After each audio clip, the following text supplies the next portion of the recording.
Today I'm going to show you one of the most important principles to becoming an explosive mover around the tennis court. To be able to anticipate the ball effectively and know exactly where the ball is going to bounce so you can set yourself up well to hit a dominant shot, you need to master what we call the split step. Now, what is the split step and why is it used?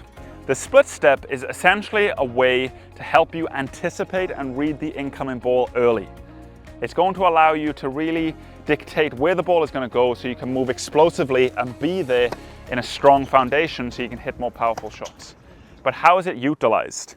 Essentially what's going to happen, all you're doing with the split step, you're going to be as a form of just unweighing yourself, getting your body off the ground, and it's going to be timed to when your opponent strikes the ball. As the opponent is striking, you want to be airborne off the ground.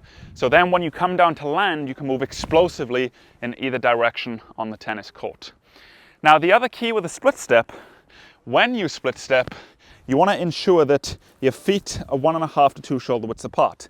This goes into what we call the athletic foundation. Now, this is very important again because just like if you envision a sports car, the sports car is built low to the ground. The reason it's built low to the ground, it can change direction explosively. So when you get to your split step, you'll split, come off the ground, and you'll land on the balls of your feet in that wide base. So now you can be explosive in either direction. One of the most important factors for a good split step is all about the timing of your split step.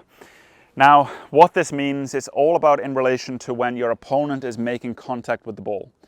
As the opponent strikes the ball, you want to be airborne. You want to be off the ground as they strike. So then, as the ball leaves their strings and you start to read where the ball is going, you're coming down to land. So then you can move explosively in the direction to where the ball is going. So the timing of when you split step is vitally important. Many players, there's 2 variations that can go wrong here. First variation is players split step too early. So before the opponent has made contact with the ball, they've already come down and landed on the ground. So they've lost all their momentum and now they have to recruit muscle in order to move. So they're not going to be as explosive. The second variation, players split step too late. So the opponent has struck the ball is going to the target, and then they initiate the split step. So the timing of your split step is one of the most important factors to being effective with this. So what you want to feel, you want to use your eyes. This is where it comes down, your ability to read what's going on the other side of the court. You want to use your eyes to see when the opponent is coming up to strike the ball. Just before they're going to strike, you initiate your split step. So you're airborne as they make contact with the ball. That's the timing. So now that we have a good understanding of the split step and how you want to utilize it when you're playing, what are some of the keys to go out and work on this? The first thing you have to do, I got this by the way off Ian Meyer, the movement guru.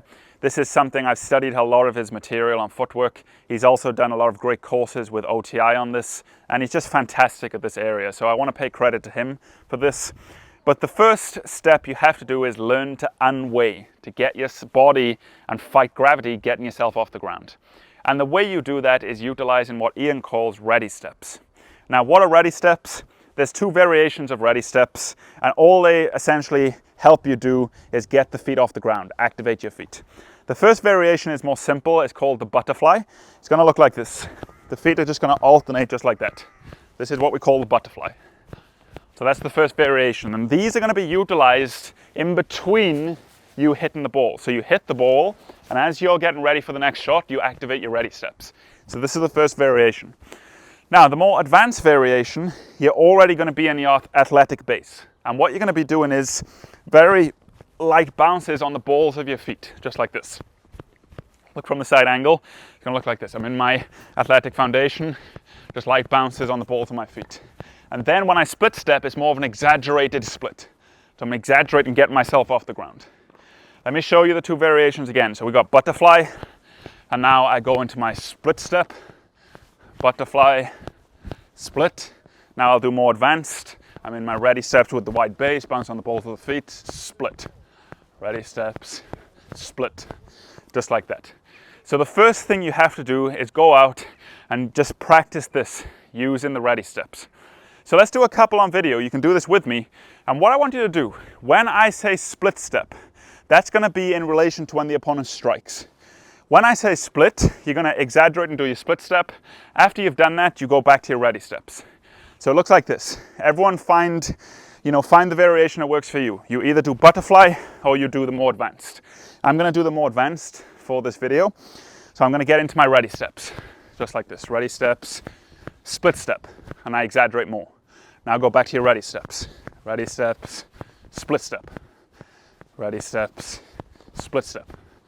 Ready steps, split step, just like that. So now you're learning also the timing. Now obviously this is not very realistic to when you're hitting the ball, but this is the first step. You want to start slowly and then build it up progressively. So for drill 2, what we're going to do, instead of using the call now split step, I'm going to actually make contact with the ball. Now when I make contact with the ball, you're going to go from your ready steps and get into your split step as I strike. So I'm going to mimic it here on video so you can watch the video and do this at home. So all of you get to your ready steps right now, and now I strike the ball. So you time your split step to when I actually hit this ball. Here we go, ready steps, hit. And again, reset, ready steps, hit. Do it again, ready steps, hit. Ready steps, hit, just like so. And you can do this at home. You can have your family member or tennis partner, just have them do this a few times so you start to learn to time the split step at the right time. Now that we've done 2 simple drills to help you a little bit with the timing of the split step and also feeling the ready steps with it, what you can start to do now is something that I did when I was learning, because I know a lot of you may be thinking to yourself, okay, how do I do this though when I'm practicing or I'm playing a rally and so forth with my partner? There's too much to think about. And yes, there is too much to think about. So what you want to do instead, you want to be creative with this, and there's several ways you can do it. One of the ways I did it, because I'm in Wales, we don't get the best of weather.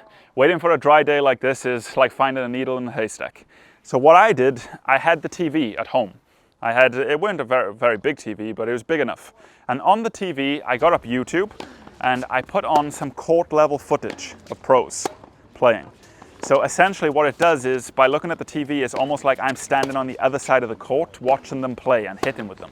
So then what I started to do, I started to time my split step as they're striking the ball. I'd watch the video on the TV, as they strike, I'd split. I go ready steps, as they strike, split. And I just practiced that over and over again. So I'm starting to train my eyes to split step at the right time. Other way you can do it, if you are in a country that gives you better weather, you can go to your local club and you can just stand off on the sideline watching the players play on the court and just practice the split step. As they're striking the ball, just practice that split. So you start to time it at the right time. And you'd be surprised how much that helps alone, because then you're starting to train your eyes, first of all, to read when the opponent is striking, but also you're learning the timing of your split step. And over time, this is just going to become subconscious to you. If you watch the best players in the world, they always complete that split step. Obviously, okay, there will be some scenarios on the court where they can't do it, but 95% of the time or 99% of the time, that split step is going to come into play. Very important. So go out and give this a try. Work with those drills. Work with the first drill of just doing your ready steps and then get into your split step. Then start to learn the timing of it, and then you can increase the difficulty to where you watch some clips or watch some players play. Then in the last stage, if you want to increase the difficulty more, you can just do some shadow movements where, I'll go to my ready steps, I'll split step, I'll move out, hit the forehand, come back, split step, again, move out, hit, come back, split, move and hit the backhand, just like that. So now I'm also increasing the movement factor so it becomes more challenging. So that sums it up for today's video on movement. In this video, we covered one of the most important areas very briefly, the split step. Now, if you did enjoy the video, please go ahead, go beneath the video and give it a like, and also subscribe to our channel for more videos like this in the future.